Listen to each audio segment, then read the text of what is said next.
Hello everybody, welcome back to HardReset.Info channel. In today's video, I'll show you how to fix overheating problems on your Google Pixel 10 Pro.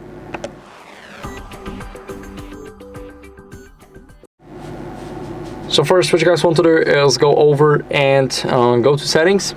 After you go into the settings, we're going to close all the heavy apps.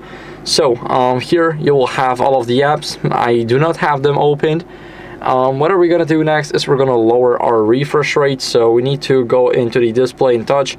Here we want to scroll a bit down until we see the smooth display option at the bottom. Here we have the that it raises the refresh rate up to 120 Hertz. So we're going to disable it for now. And if you charge your phone, make sure to remove the case, because case can basically just keep all the heat inside, like keep it trapped. That's why if you're charging your phone, make sure to remove the case. And as you guys can see,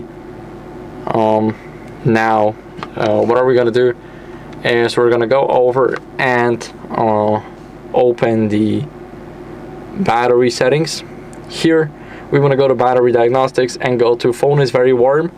As you guys can see, I do have the normal temperature, but if you don't, then I would recommend simply just turning the phone off for a couple of seconds. Make sure that you're not charging it, and then make sure that you do not play games on it and do not watch TikTok, YouTube, and etc. So we want to preserve the battery. We want to make sure that it's good, and that's it for the video. So thank you guys for watching. If you enjoyed this video, make sure to leave a like, subscription, and a comment, and I'll see you in the next one. Bye.